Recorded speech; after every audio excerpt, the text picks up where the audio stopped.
Bueno, nuevamente les damos la bienvenida a este espacio, a este conversatorio con el profesor Diego Iván Lucumí. El profesor es médico cirujano de la Universidad del Bosque, magíster en salud pública de la Universidad del Valle, doctorado en Health Behavior and Health Education, University of Michigan, Estados Unidos, profesor asociado de salud pública de la Escuela de Gobierno Universidad de los Andes.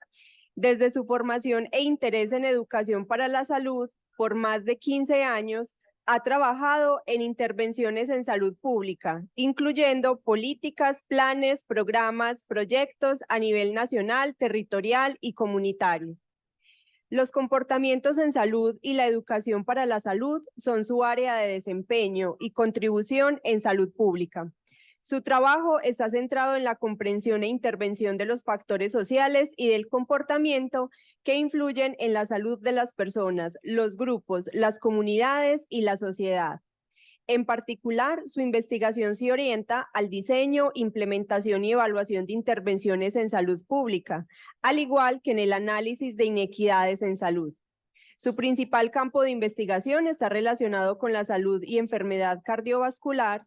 Esto incluye el estudio e intervención en factores de riesgo y protectores, las condiciones de vida y factores estructurales, incluyendo las políticas públicas. También ha trabajado en el estudio de factores sociales y del comportamiento relacionados con otras condiciones crónicas como la diabetes, el cáncer de próstata y de cuello uterino. Otra de sus áreas de interés, estudio de los desafíos que para la salud y la calidad de vida tienen la urbanización y los contextos urbanos, especialmente en ciudades intermedias, y el desarrollo de iniciativas para afrontar dichos desafíos. Su trabajo está basado principalmente en el uso de enfoques mixtos y participativos de investigación. Bienvenida, profesor.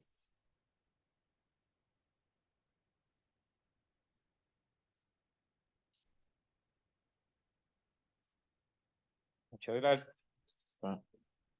Ya. Muchas gracias, muy buenos días. Qué bueno poder estar en este espacio. Agradecer a la facultad por haber organizado este encuentro que creo que ha sido hasta ahora muy valioso. Yo al menos he tenido la oportunidad de aprender mucho en lo que llevamos en estos días y creo que me ha permitido además tener unas reflexiones posteriores a la preparación de esta presentación. Entonces voy a tratar de jugar con lo que tenía preparado, pero con lo que he aprendido en estos días, desde ayer hasta hoy. Entonces, pues arranquemos. Primero decir que no tengo ningún conflicto de interés para declarar con relación a esta presentación. Y quisiera que esta conversación o estas ideas que quiero que podamos compartir, lo hagamos desde 4 aspectos, quizás unas necesidades, pensar unas necesidades, unas oportunidades, unos retos y cerrar con unas conclusiones a la luz de esos 3 primeros aspectos.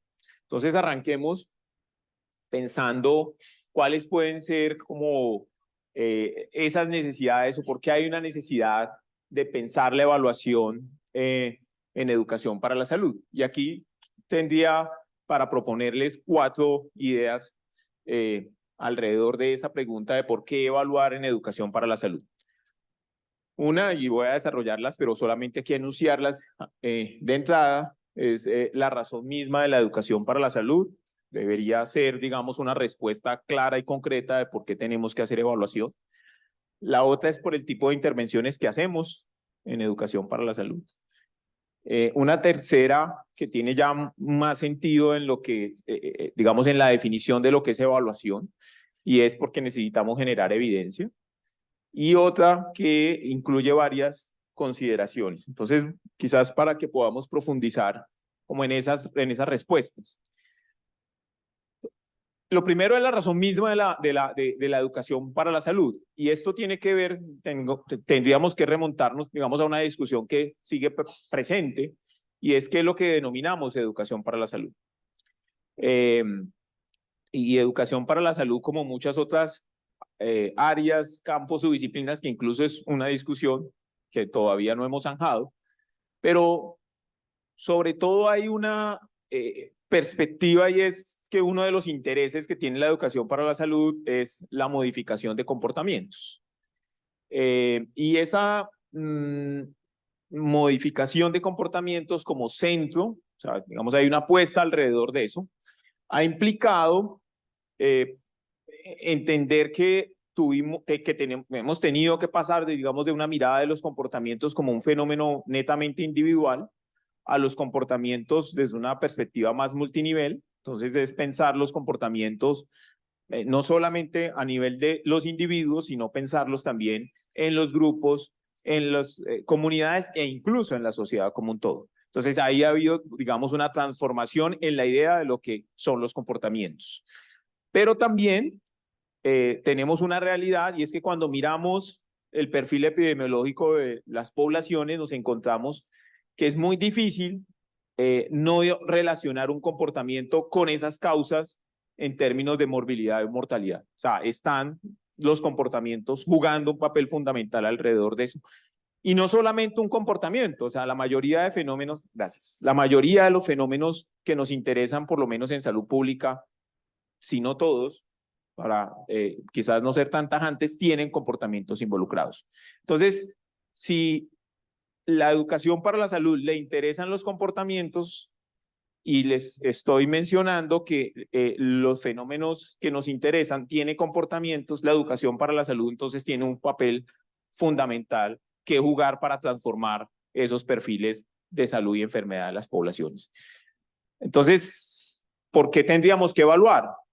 Porque obviamente si la razón de ser es modificar esas condiciones, pues yo tendría que saber cuáles son los efectos de esas intervenciones que estoy proponiendo para evaluarlas. Pero además, insisto en que no es, digamos, una circunstancia menor, porque si logramos intervenciones que sean efectivas para abordar esos comportamientos, vamos a lograr tener un impacto importante en términos de los perfiles de salud y enfermedad. Entonces, ahí hay, digamos, toda una discusión alrededor de la naturaleza misma de la educación para la salud. Si la educación para la salud se interesa por eso, entonces debería tener evidencia de cómo está haciendo eso por lo cual se interesa.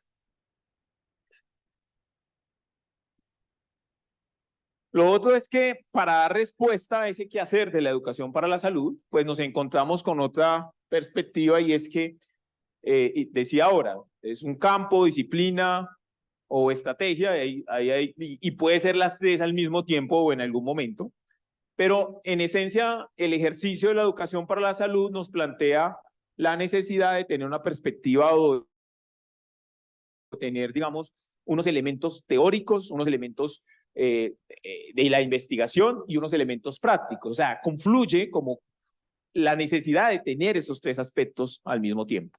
Y entonces, cuando recuerden que estamos hablando de evaluación, entonces implica que la evaluación debe recoger esos tres elementos.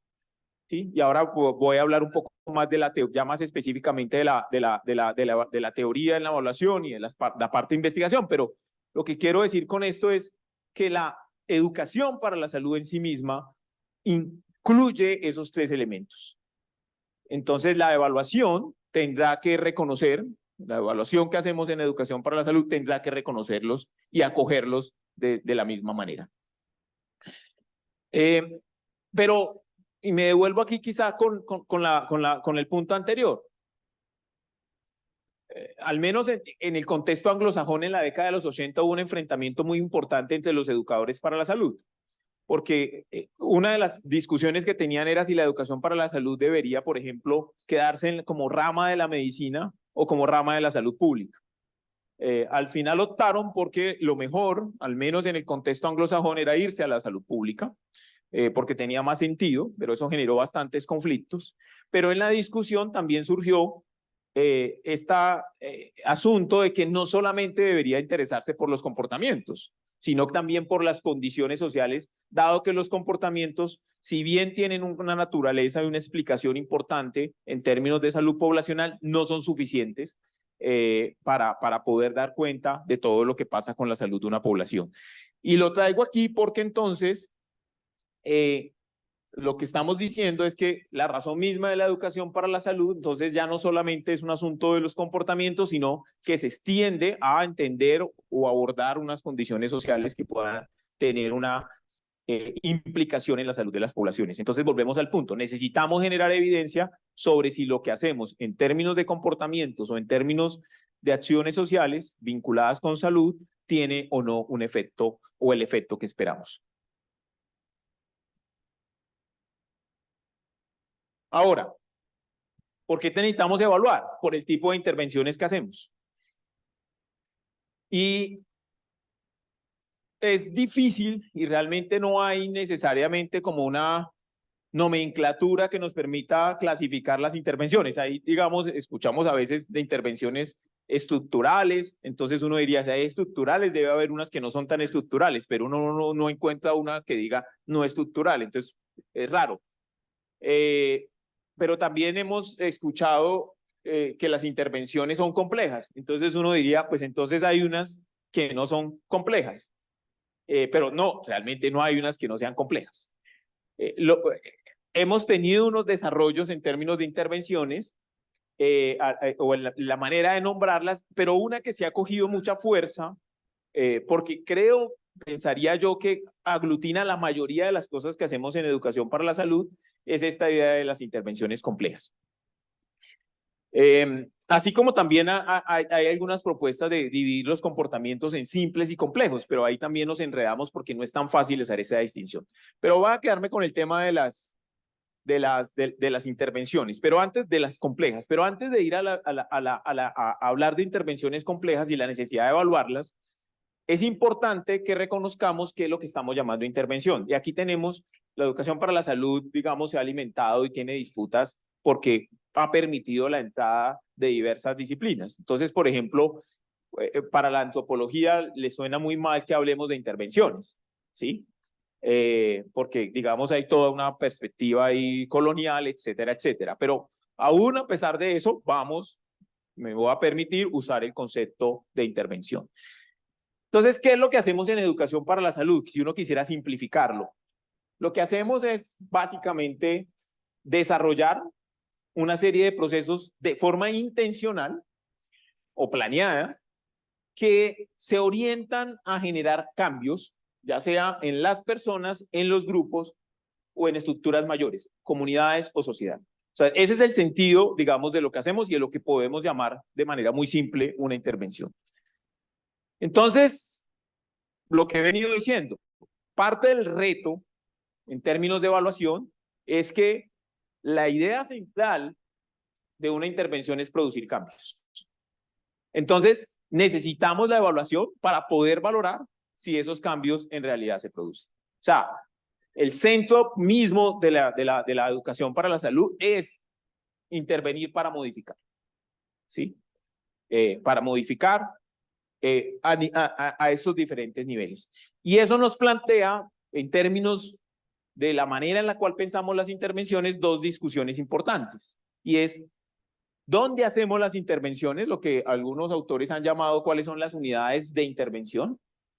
Y dónde valoramos el efecto, ¿sí? Entonces yo les puedo poner un ejemplo. Yo puedo querer hacer cambios a nivel de los niños en una institución educativa, pero esa sería la unidad de análisis de ese cambio que yo quiero generar, pero yo puedo trabajar con los profesores, que serían la unidad de intervención, ¿sí? No siempre coinciden, además. Entonces, eso además plantea unos retos en términos de evaluación.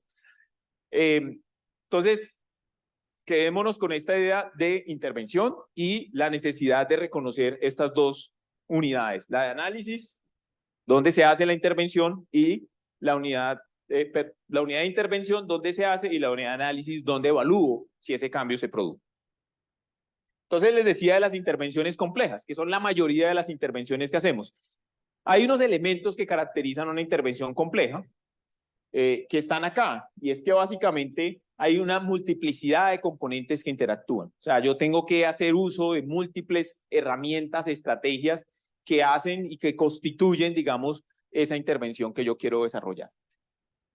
Hay un grado alto de dificultad en los comportamientos o hay un número de varios comportamientos y eso casi que sucede en todos los fenómenos que queremos abordar. ¿Sí? No es un solo comportamiento. Si yo quiero, por ejemplo, abordar un fenómeno complejo como la obesidad, pues al menos necesito 2 comportamientos involucrados que tienen que ver con los alimentarios, que serán varios, y la actividad física, que incluso son varios tipos de actividad física y cada una constituye per se quizás un tipo particular de comportamiento. El número de grupos o niveles. O sea, es cada vez más difícil pensar en intervenciones netamente individuales. Necesitamos seguramente intervenciones que son las que llamamos intervenciones ecológicas, que al menos incluyen 2 niveles dentro de un nivel socioecológico, individual, interpersonal, organizacional, comunitario y político, si usáramos ese modelo socioecológico como guía. El número y variabilidad de los efectos. Si bien tenemos una apuesta fundamental, por ejemplo, en decir vamos a reducir los niveles de prevención de obesidad, perdón, en un grupo particular, vamos a prevenir la obesidad en un grupo particular de la población, usualmente ese no es el único efecto que se produce con la intervención. Ese puede ser, digamos, el efecto que nos lleva, o la intención que nos lleva a producir la intervención, pero no necesariamente es el único. Entonces, esa intervención será compleja también porque seguramente va a derivar en una multiplicidad de efectos. Entonces, en términos de la evaluación, yo tengo que ser capaz de reconocer esa multiplicidad de efectos. Ahora vamos a hablar incluso de los efectos no intencionados, que usualmente no los tenemos en la cabeza, pero que son fundamentales cuando estamos en una perspectiva de pensarnos la evaluación en educación para la salud. Y el grado de flexibilidad de la intervención. Eso, qué tan flexible es una intervención, la hace una intervención compleja también. Y eso tiene implicaciones porque cuando yo voy a evaluar, tengo que reconocer esas variabilidades en la manera en la que se implementa la misma intervención en diferentes contextos. ¿Sí? Entonces, van 2 razones por las cuales tenemos que evaluar en educación para la salud. Por la razón misma de la educación para la salud, por el tipo de intervenciones, que era lo que estábamos hablando, y ahora nos vamos a meter más a lo que hace la evaluación en general. Evaluamos porque necesitamos hacer un juicio. O sea, no hay ninguna evaluación que no tenga una connotación de hacer un juicio. Y hacer un juicio sobre si eso funciona o no funciona.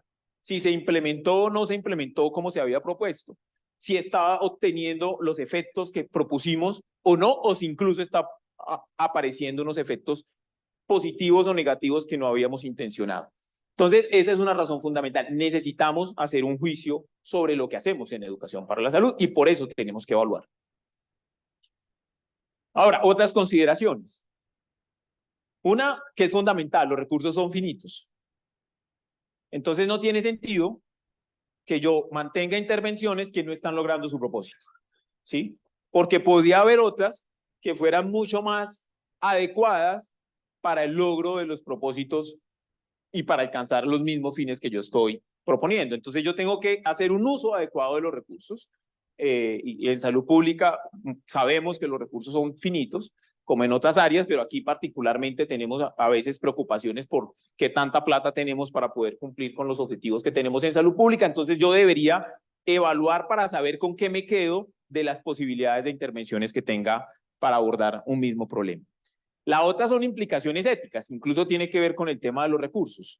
Pero parte de la necesidad de evaluar es que yo no debería exponer, por ejemplo, a las personas a intervenciones que no son necesarias y que no cumplen su propósito.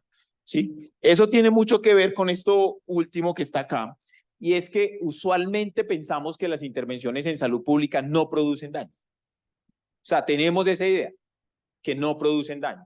Y Loren y Oliver, por ejemplo, propusieron este marco y dicen que cuando hacemos intervenciones en salud pública tenemos que considerar 5 potenciales tipos de daños. Los daños directos, ¿sí? O sea, yo puedo con una intervención en salud pública producir un daño directo, ¿sí? O sea, no es ni siquiera un daño indirecto a las personas o a los grupos que están involucrados. Puedo producir daño psicológico, que también puede ser directo. Cuando habla aquí de daño directo, tiene una dimensión más física, por ejemplo, pero un daño directo aquí en este marco, ellos hacen la distinción como daño psicológico, que obviamente también tiene la naturaleza directa, pero ellos lo separan del otro daño. un daño en términos de equidad, porque entonces las intervenciones lo que pueden hacer es que incrementan las brechas entre los grupos. Y esto es muy usual, por ejemplo, en muchas intervenciones donde yo apelo a los recursos de las personas para poder lograr el cambio. Por ejemplo, ahora estábamos hablando de alfabetización en salud. Si yo no reconozco los niveles de alfabetización de dos grupos, lo que puedo hacer claramente es que desarrollo la intervención igual para todos, pero como no reconozco esas diferencias, lo que voy a hacer al final es que estoy ampliando las brechas. Entonces, ahí hay un daño porque estoy incrementando los niveles de inequidad. Daños grupales y daños en oportunidades que tienen que ver con lo que también decía de los recursos, porque yo dejo de hacer una intervención que es efectiva y que puede ser incluso menos costosa a otra que no está produciendo ningún efecto. ¿Sí? Entonces, por eso también necesito evaluar, porque necesito reconocer que estas cosas no están pasando en las intervenciones que estamos haciendo. Ahora, ¿qué retos tenemos? Un reto, como en muchos campos de la salud pública, es que no nos ponemos de acuerdo en las definiciones. ¿Qué llamamos qué? Y en evaluación es un enredo, ¿sí? Porque hay muchas maneras de llamar cosas que cuando uno las ve son en esencia lo mismo. Esta es solamente una forma quizás de pensarlas que nos pueda ayudar. Y es que podemos pensar en que hay como tres grandes tipos de evaluación que nos interesan. Una que estaría muy vinculada al momento en el cual yo estoy planeando la intervención, ¿sí? Que es lo que vamos a llamar evaluación formativa, que me va a dar insumos particularmente frente a el contexto, las características de la población donde esa intervención va a tener lugar. Entonces es fundamental porque me va a orientar la planeación de lo que yo estoy pensando en términos de evaluación en educación para la salud. La otra evaluación es la evaluación de proceso. Yo ya estoy implementando mi intervención, entonces quisiera saber cómo va esa implementación. Y cada una de estas, obviamente, ya voy a la última, tiene sus preguntas, ¿cierto? O sea, en la evaluación formativa, en todos los tipos de evaluación hay un estándar. Yo tengo un estándar sobre el cual voy a comparar. En la evaluación formativa, yo tengo un estándar en función de las características de ese grupo, qué condiciones esperaría yo y voy a valorar si esas condiciones se dan o no se dan. En la evaluación de proceso yo tengo un estándar sobre cuál es, yo diseño la intervención, la voy a desarrollar y tengo que valorar si hay una diferencia entre lo que yo pensé en el momento del diseño y lo que estoy implementando. ¿Sí? Pero recuerden que habíamos hablado de la flexibilidad, por ejemplo. Tengo que ser capaz de reconocer qué tan flexible estoy dispuesto a hacer en esa intervención. ¿Sí? Ahora vamos a hablar de un elemento que es central en intervenciones y es lo que llamamos los ingredientes activos. Yo puedo tener una intervención que funcione en La Guajira y funcione en el Amazonas. La manera en la cual se entrega o se ofrece la intervención puede ser diferente, pero los ingredientes activos son exactamente los mismos. ¿Sí? Entonces, la evaluación de proceso lo que busca identificar es si estamos haciendo lo que nos propusimos en el diseño y qué tanto, por ejemplo, estamos siendo flexibles, qué tanto, por ejemplo, estamos dando la dosis adecuada de la intervención. ¿Sí? Que es lo que hace que esa intervención al final pueda lograr su propósito.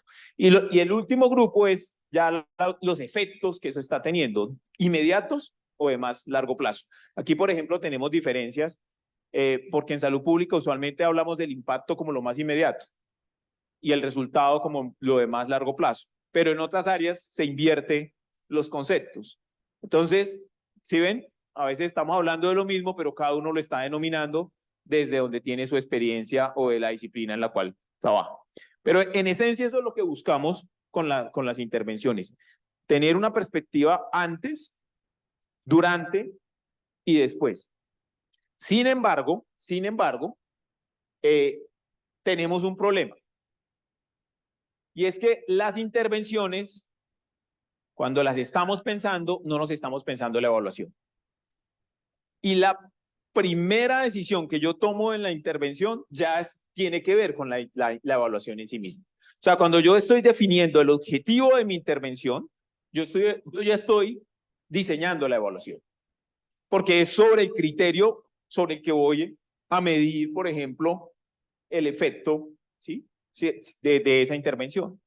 Pero como que hacemos una disociación. Entonces yo ahorita solo me concentro en planear y en el diseño, y después me voy a concentrar en la implementación.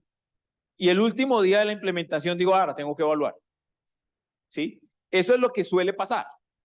El problema con eso es que cuando pensamos en los diseños de la evaluación, muchas veces hemos cometido el error de que como no anticipamos la evaluación, o sea, no la incluimos como parte del diseño, pues hay diseños que no podemos hacer.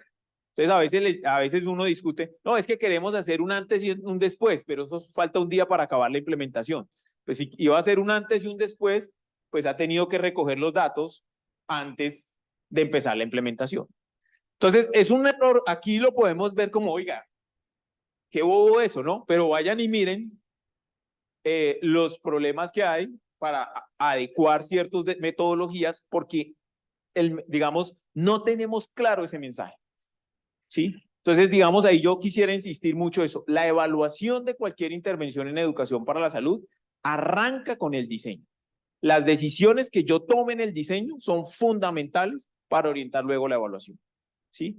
Entonces, ese gráfico que está aquí, básicamente lo que recoge es como esta idea. Esto es, digamos, un gráfico tomado del documento para la evaluación, el diseño e intervención del diseño y evaluación de intervenciones complejas, pero lo que dice es, venga, uno puede tener, cuando vamos a pensar en abordar un problema, yo puedo desarrollar una intervención o puedo adecuar una intervención ya existente, ¿cierto? Que son estos dos primeros cuadros acá. Yo tengo que valorar la factibilidad de esa intervención, tengo que implementarla y allá al final está la evaluación, pero la evaluación, mire que está conectada con los otros momentos, ¿sí? Entonces, el mensaje fundamental es que necesitamos ligar la evaluación al diseño y a la implementación. O sea, pensárnoslo y verlo de esa forma, porque si no, la evaluación va a seguir postergada. Y no solamente en términos conceptuales, como yo lo estoy mencionando, incluso desde la misma naturaleza de recursos. Cuando vamos a cerrar la intervención que estamos haciendo, lo que uno suele ver es que ya no hay plata, ¿sí? Y entonces ya no se hace. Y por eso tenemos un montón de intervenciones que no sabemos si son buenas o malas. Creemos que incluso que pueden ser buenas.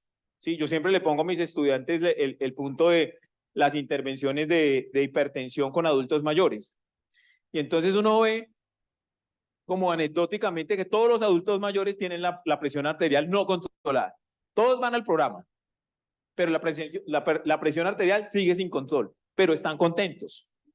¿Sí? Nadie quita ese programa porque están contentos, pero ¿cuál era el objetivo del programa? La presión arterial, ¿sí? Entonces, si queremos que estén contentos, pues entonces cambiémosle la denominación y hagamos un programa de felicidad, ¿sí? Pero no hagamos un programa de control de la presión arterial, ¿sí? Pero no sabemos eso porque al final no hemos evaluado, ¿sí? No hemos evaluado. Entonces, clave es la evaluación es parte intrínseca de los otros dos momentos, del diseño y de la implementación. Este es el otro problema que tenemos para hacer evaluaciones en educación para la salud. Y es algo así similar a lo que está ahí en la caricatura. Arrancamos con un diseño, después pasa un milagro y hay un resultado. ¿Sí? Y eso tiene que ver con no hemos hecho algo que es fundamental si queremos hacer buenas evaluaciones, y es la teoría de cambio, ¿sí? Que es la manera en la cual nosotros anticipamos se va a producir el cambio que queremos. Recuerde que el objetivo es el cambio, ¿sí? Pero el cambio pasa porque se hacen unas modificaciones, se afectan unos mecanismos, que es lo que la intervención está buscando. Entonces yo tengo que ser capaz de reconocer si eso que pasa en el intermedio está produciendo, va a producir o no el cambio. Porque puede haber cosas que producen el cambio y yo puedo hacer mucho más simple la intervención, ¿sí? Yo puedo simplificarla, hay cosas que yo pueda que no necesito, ¿sí? Entonces, en esa perspectiva, yo tengo que ser capaz de elaborar una teoría del cambio que me permita reconocer qué es lo que está realmente funcionando en esa intervención. Pero la mayoría de las intervenciones no tienen teoría del cambio. Y lo que suele suceder es que cuando se van a evaluar hay que reconstruir esa teoría del cambio, ¿sí? En algunos casos es posible, en otros no es tan fácil. Entonces, segundo mensaje importante, necesitamos, si queremos hacer buenas evaluaciones, necesitamos construir teorías de cambio. Y tenemos que ser capaces de adoptar teorías que ayuden, por ejemplo, a la evaluación. Aquí tenemos un reto, por ejemplo, en el contexto nuestro en América Latina, porque no hemos hecho muchos ejercicios teóricos para orientar evaluaciones. Aquí, por ejemplo, hay una que han usado, que es muy famosa, que es el RIEM, que básicamente orienta a responder 5 preguntas en términos de evaluación: el alcance, la efectividad, la adopción, la implementación y mantenimiento. Entonces, lo que busca es que uno responda a esas 5 preguntas con relación a una intervención. Hay unos retos, digamos, más específicos que tienen que ver con los metodológicos. Ya mencioné lo de la articulación, diseño e implementación, la temporalidad, y es las intervenciones, los cambios no se dan de un momento para otro, entonces necesitamos formas de evaluación, metodologías que nos permitan hacer seguimiento. Seguramente esto nos da la idea, ejercicios más longitudinales, por ejemplo, para poder hacer seguimiento al cambio y al mantenimiento, ¿sí? Porque no solamente el cambio puntual, es que el cambio se sostenga en el tiempo. Entonces necesitamos los diseños transversales, no son necesariamente muchas veces los más adecuados para valorar eso. La multiplicidad de niveles, ya lo vimos, o sea, una perspectiva más multinivel. La integración de métodos, hay mucha preponderancia de lo cuantitativo, pero aquí necesitamos una perspectiva también muy cualitativa para poder entender realmente, en muchos casos, por qué una intervención funciona o no funciona. Y tener en cuenta elementos como la aceptabilidad, por ejemplo, cuando tenemos culturas diferentes, una diversidad tan grande como la que hemos visto en este congreso en términos de intervenciones, tenemos que reconocer que tenemos que proponer formas de evaluación que reconozcan también esa diversidad y esa multiplicidad de formas de entender estos procesos, y otros elementos que son retadores, por ejemplo, el que la gente participe en la intervención, que se mantenga en una intervención como elementos clave para esto. Hay unos desafíos también importantes en términos de la formación que hay. Esta es una crítica para quienes formamos, por ejemplo, en salud pública. Y es que nuestros estudiantes usualmente reciben muy pocos elementos para hacer evaluación, ¿sí? Entonces, les enseñamos quizás a hacer intervenciones, pero no les enseñamos a evaluarlas, ¿sí? Entonces, ahí hay una crítica. Si uno mirara los currículos de nuestros programas de salud pública, por ejemplo, ahí tenemos un problema. Muy pocos tienen un curso o algún momento del programa en el cual los estudiantes se formen en evaluación. Entonces, eso luego van a salir a hacer intervenciones y no tienen las herramientas para poderlo hacer. Ahora, hay unas oportunidades. Desarrollos teóricos los tenemos, hay que hacer otros adicionales, pero creo que es fundamental avanzar en esta parte teórica. Tenemos también unas oportunidades analíticas que nos permiten, por ejemplo, hacer buenas evaluaciones, pero el problema es que no necesariamente hay la apropiación suficiente en conocimiento, por la razón que estoy diciendo en términos de formación, que nos lo permitan hacer. Tenemos oportunidades tecnológicas que hay que abordar con mucho cuidado, pero que pueden darnos, digamos, la posibilidad de mejorar las evaluaciones que hacemos hasta este momento. Hay marcos como los que les señalo, que ayudan a orientar